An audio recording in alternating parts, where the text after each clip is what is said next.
Naaresto sa Binyan, Laguna ang itinuturong big boss umano ng Lucky South 99, ang Pogo Hub sa Porac, Pampanga. Bukod sa kanya, nasa kote rin ang 12 iba pang banyaga at 9 na Pinoy. Balitang hatid ni Bam Alegre.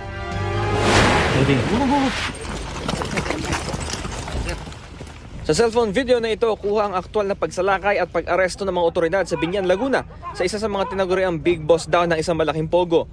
Siya si Liu Dong alias Boss Boga, Boss Apaw at Boss Bahaw na leader umano ng kontrobersyal na Lucky South 99 na isang pogo hub sa Porac, Pampanga. Pagbaba niya ng sasakyan sa labas ng isang bahay, pinadapa siya sa kalsada at binasahan ng kanyang mga karapatan. Isang buwan ng ginawang surveillance kay Liu Dong ng pinagsamang puwersa ng Bureau of Immigration, Department of Justice, Interagency Council Against Trafficking at PAOK o Presidential Anti-Organized Crime Commission. Siya po ay papunta sa kanyang sasakyan, lumabas ng kanyang bahay. Lumabas po siya panandalian doon sa party kasama ang kanyang mga bodyguard. Yung kanyang mga close-in, siguro mabibihin o may pupuntahan.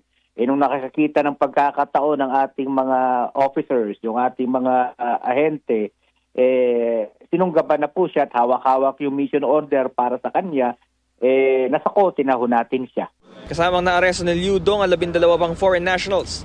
Valid daw ang mga visa ng mga banyaga pero wala silang mga travel document. Sa tulong ng interpreter, dumepensa si Liu Dong. Git niya, hindi siya hinahanap ng mga otoridad. 身份证之类的嘛，全部都有嘛。 Okay, maybe he thinks he's arrested strong guys, and then maybe after that he will provide the passport. Inaresto rin ng mga operatiba ang 9 na Pilipino na nagtatrabaho para sa mga foreigner. Sila ay mga driver, personal assistant at mga bodyguard. Itinanggi ng mga Pinoy na sangkot sila sa Pogo. Nabigla lang po kami, sir. Hindi po namin alam na ganon yung mga problema. Nabigla rin kami, sir. Hindi po namin nakikita yung mga nila, sir, gawa nila, sir. Bam Alegre, nagbabalita para sa GMA Integrated News. Patay sa Maynila ang isang lalaking nahulikam na bumulagta sa isang bangketa. Sa CCTV, kita ang pagbagsak ng lalaki at pagsaklolo sa kanya ng ilang napadaan doon. Dinala siya sa ospital pero binawian din ng buhay. Kalaunan, sumuko ang suspect sa Manila Police District. Sabi ng MPD, nasa magkalabang grupo ang biktima at ang suspect na pareho manong sangkot sa pagnanakaw ng mga kable. Ayon sa suspect, may dalang kutsilyo ang biktima at akala niya ay dudukot pa ng baril, kaya inunahan na niya. Humihingi raw siya ng tawad sa pamilya ng biktima. Sabi naman ng kapatid ng biktima, kailangang pagbayaran ng suspect ang kanyang ginawa. Huli sa Pasay ang isang estudyanteng nahulihan ng hinihinalang marijuana. Sa ulat ng Super Radio DZBB, minor de edad ang suspect na nahuli sa buy-bust operation sa barangay 146. Nakuha sa kanya ang mahigit 100 gramo ng umano'y pinatuyong dahon ng marijuana na nagkakahalaga ng halos 200,000 piso. Nasa kustudiya na ng Drug Enforcement Unit ng Pasay ang suspect at mahaharap sa kasong paglabag sa Comprehensive Dangerous Drugs Act. Wala pa siyang pahayag. Sa isang pulong sa Association of Southeast Asian Nations o ASEAN Summit, idinitalya ni Pangulong Bongbong Marcos sa mga pangaharas ng China sa mga Pinoy sa West Philippine Sea.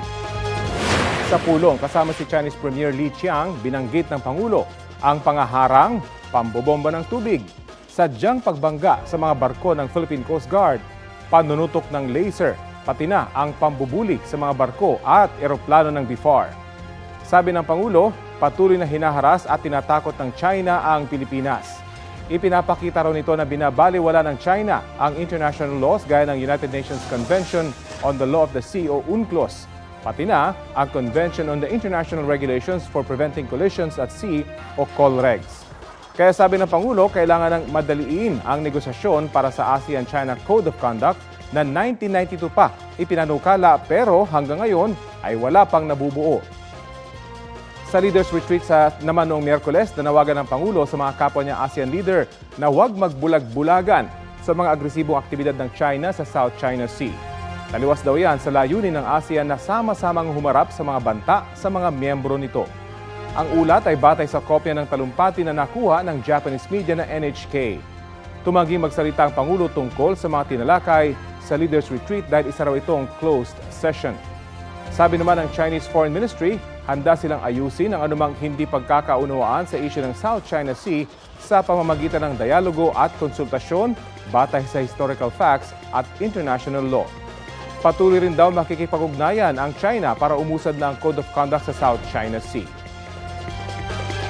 Bantay Bulkan naman po tayo, mahigit 5,000 tonelada ng asupre ang ibinuga ng Bulkang Kanlaon sa nakalipas na 24 oras. Sa datos ng PHIVOLCS, mahigit 1,500 tonelada na mas marami yan kumpara po sa naitala nitong Miyerkules. Mahigit 4 na buwan na ang patuloy na degassing activity ng Kanlaon. Namamaga pa rin ang bulkan at nakapagtala po ito ng 19 na volcanic earthquakes kahapon.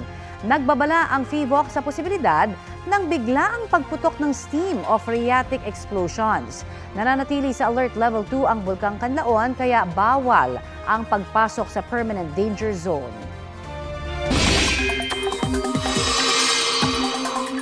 Mga kapuso, day 3 na sa bansa ng northeasterly surface wind flow.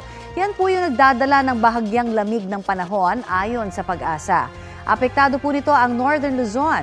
Ngayon pong Biyernes, 17 degrees Celsius ang naitalang minimum temperature sa City of Pines, Baguio. 20.3 degrees Celsius naman sa Malay-Balay, Bukidnon.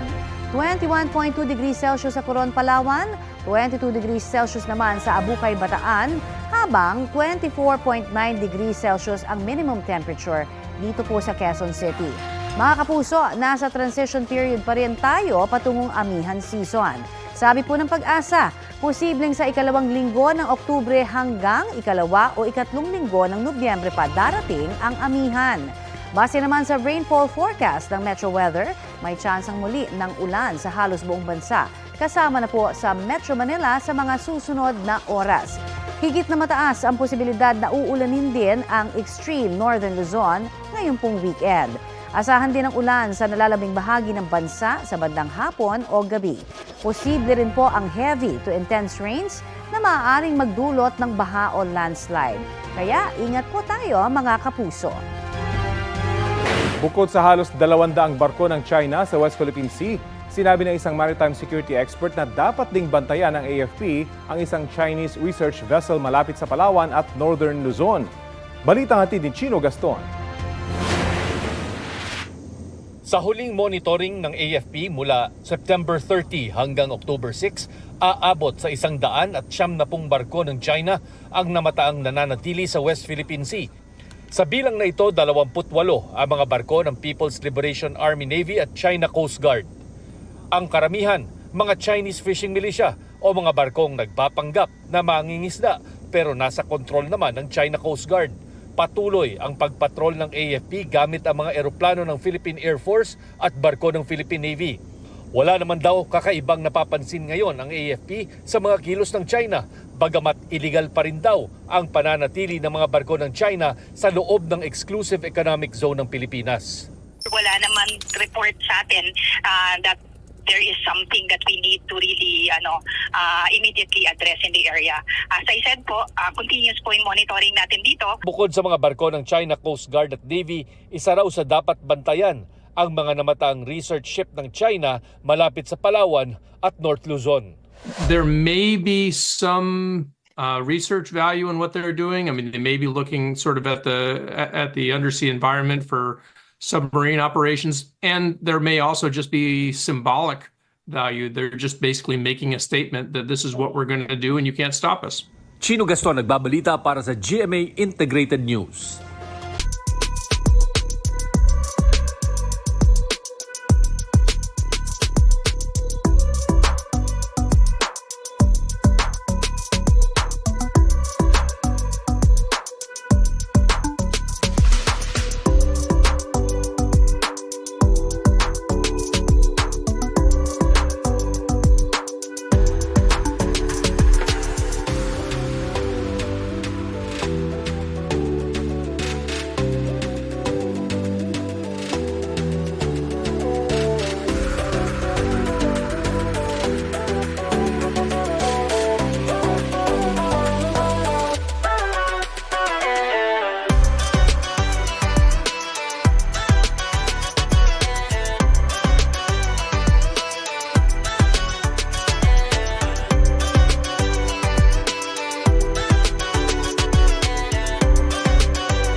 Kapuso, alamin ang maiinit na balita. Bisitahin at mag-subscribe sa GMA Integrated News sa YouTube. Sa mga kapuso abroad, samahan niyo kami sa GMA Pinoy TV at sa www.gmanews.tv.